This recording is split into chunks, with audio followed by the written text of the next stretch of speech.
Assalamu alaikum. Kırgızstanlıklar, assalamu alaikum. Facebook cemaati. Саламатсыздарбы? Туғандар, жанагы мен айтқан баягы Борбор Азия багбандар биримдиги дайыма айтып жүргөн проект мына ушул да. Мына мисалыга мына bir 5 сотик огород боло турган болсо, мына ушул жерге мына айыл менен биригип, айылдын бардык элдери биригип туруп, сүйлөшүп алып туруп, багында бирдей мөмө отургузса дейм да. Бирдей мөмө. Мына мисал үчүн Кыргызстан туугандар мына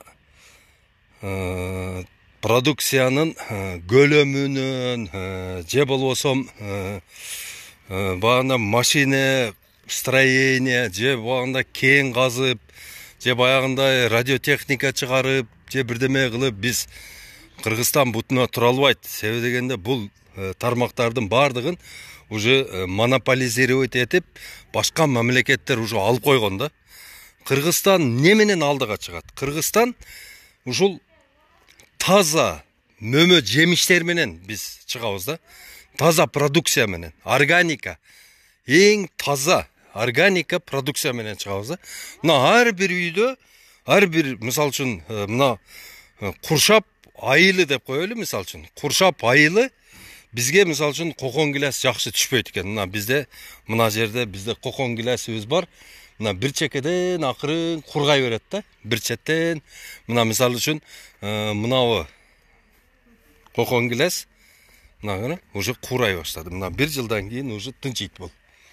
Мына астынан эң немеси бунун проблемасы эртеге суу койгондон кийин мына уланган жеринен мынандай болуп туруп, шишка чыгып туруп, ооруп, мынандай болуп, ооруп туруп, ушунда анан чыгылат да мына ушул.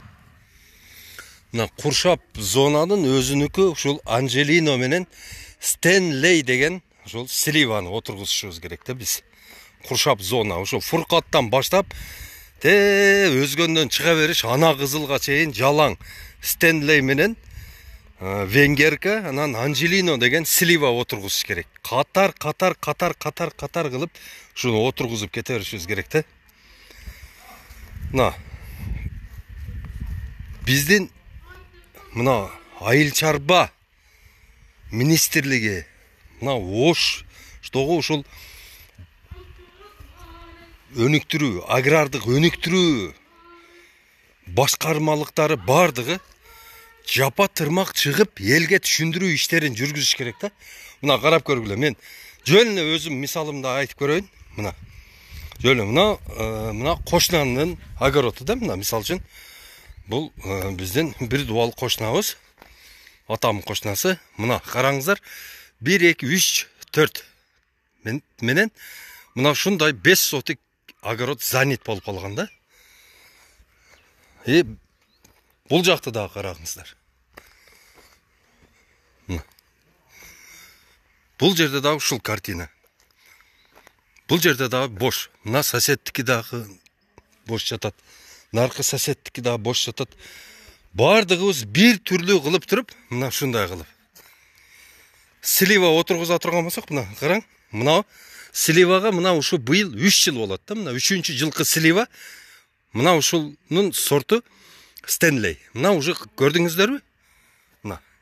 Бул практикада көрсөткөн ишим да менин. Практикада көрсөткөн ишим мына. Ушул слива быйыл түшүн берет, келирге будан көп берет, адан кийин дагы көп берет, ошентип кетти да.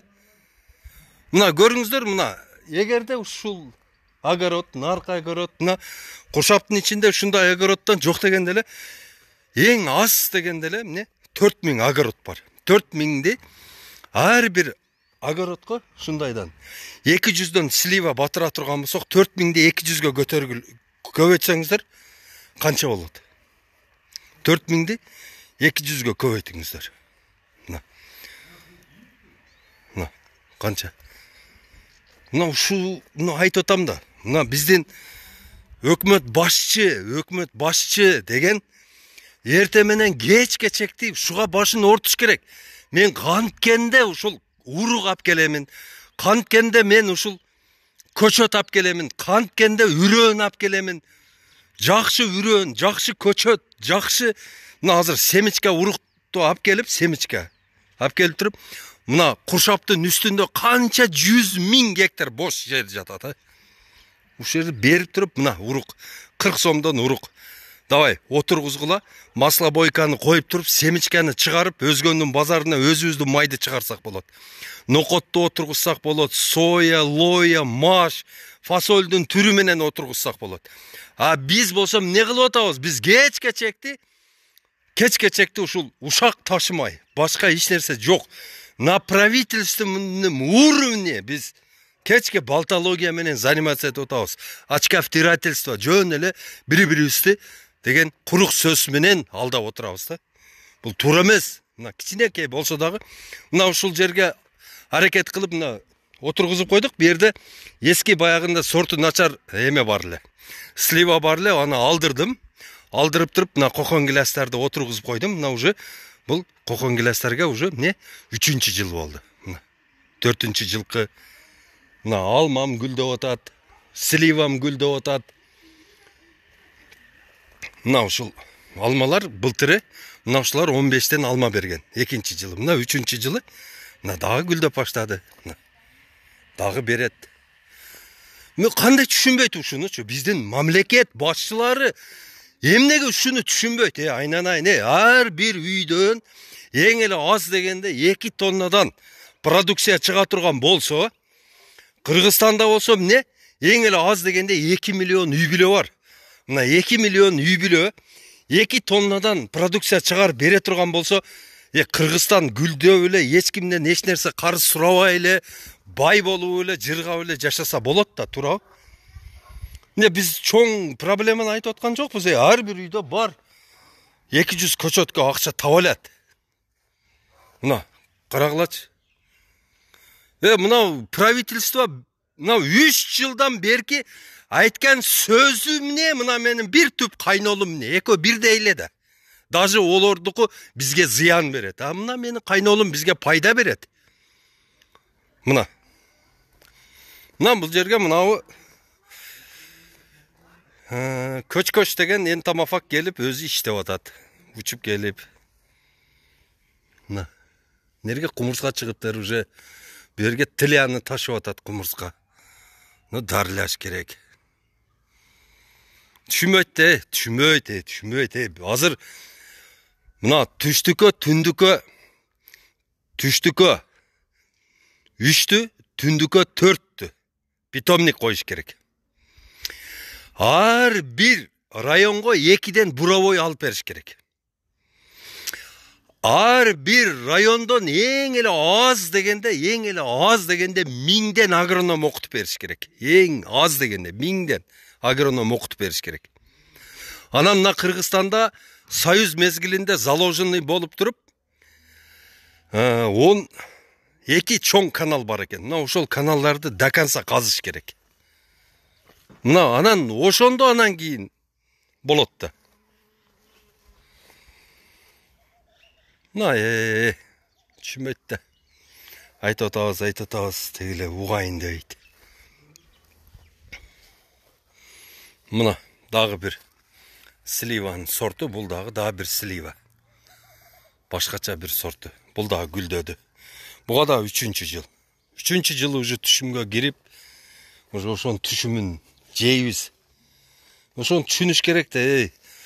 Багы торко тозот, аяк озот дегендей, биз деген канчалык болсо өзүбүздөн, мисалы үчүн, ар демкени жей бербестен, мындай сүкүт кармап, орозо тутуп, мына жаздын күндөрү, күздүн күндөрү жакшына кылып туруп, өзүбүз үчүн мына көчөттөрдү алып отургузуп коюшубуз керек да.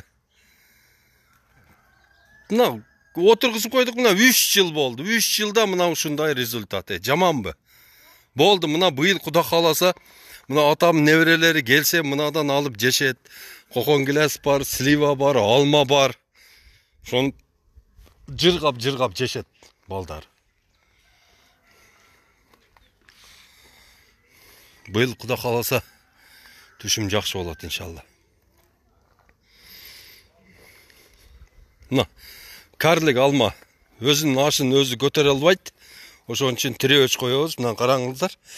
1, 2, 3, 4, 5, 6, 7, 8, 9, 10, 11, 12, 13, 14, 15, 16, 17, 18, 19, 20, 21, 22, 23, 24, 25, 26, 27, 28, 29, 30, 31, 32, 33, 34, 35, 36, 37, 38, 39, 40, 41, 42, 43. Почти ушул кичинекей алмада. Мен силерге эмнени айтып атам? Эй туугандар, эски көчөт отургузбагыла деп эмнеге урушам мен силерди? Эмнеге жаман көрүнүп атам мен силерге? Мына результат. Мына. Ушу карлик алмада азыр эмне? 60-70 алмасы бар экен. Буга эмне болду? Мына 3-жылы болду, 3 эле жыл болду буга. 3 эле жыл болду буга. 3 третий год. Мына 3 жылдын результаты ушул. Мен ошон үчүн айттым да, туугандар, адашпагыла. Карлик, полукарлик отургузгула. Мына ушул результаты ушул. Мына Редчиф алмасы, мына эми ача баштады. Мына буда да толтура гүл. Эми гүлдөйт. Мына Редчиф башка алмаларга караганда кийинчерээк ачат экен да.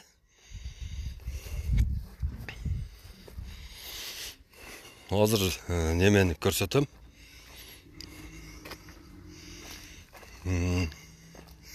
Грушаны көрсөтөм. Мына грушаны карагыла. Мына нак. Көрдүңөрбү? Кандай сон болуп гүлдөдү. Груша.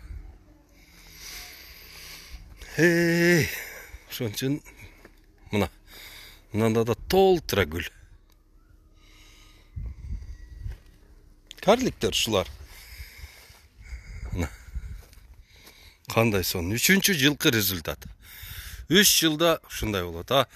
Берки высокорослый алмаларды отургузуп ала турган болсок, олар эмне мындай результатты уже 10-жылы араң берет да. Мына.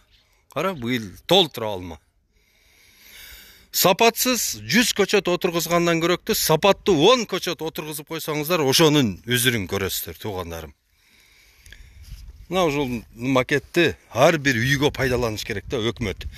Айыл өкмөттөргө заданияны бериш керек, Кир, ар бир үй бүлөгө киргин. Сүйлөшкүн, канча жери бар экен. Кир, мынандай бою өсүп кеткен тал терек, бака терек, мырза терек, дагы эмне терек, орус терек, карыс терек, кытай теректерин полный алдырыш керек. Тап-таза кылып туруп, планировка кылып туруп, мына жерге тешикти каз деп туруп, орду каздырып, размерин берип туруп, ошол жерге көчөт алып келип берип, отургузуп туруп, эме кылып, анан кийин ошону түшүмүнөн расчет кылып коюш керек да. Түшүмүнөн расчет бер мына. Эмеге? Мына сен 100 көчөт алдың, 100 көчөттүн баасы $500 болду. Сен $500 3-чү, 4-чү жылы ошого чейин бөлүп төлөп кой деш керек дагы. Көчөт алып келип бере бериш керек. Туркия менен мамлекет менен сүйлөшсө, Туркия мамлекетинде көчөттөр сатылбай калып туруп, ошону удобренияга майдалап таштайт экен да. Ошолор менен сүйлөшүп, мамлекет кепилдик бере турган болсо, миллиарддаган көчөттөрдү алып келсек болот. Алып келип, отургузуп, түшүмүн сатып, эл кутулат, мамлекет не ортодо туруп жардам берет. Өзүнүн элине жардам берет. Пособия, дагы эмне жардам пулондой мындайдын кереги жок. Ошол акчанын ордуна көчөт бер. 100 көчөт берип койсоң, ошонун түшүмүн алып туруп, ошол пайдаланат. Мына ушуну ойлонушубуз керек. Кечке ушуну ойлонуш керек. Өкмөт жалаң окшогон иштерди аткарыш керек да. Мына ошондон кийин жылыш болот, туугандарым. Ассаламу алейкум, рахматуллахи баракатух. Эфирди бөлүшүп койгула, туугандар. Башка кишилер дагы көрүшсүн.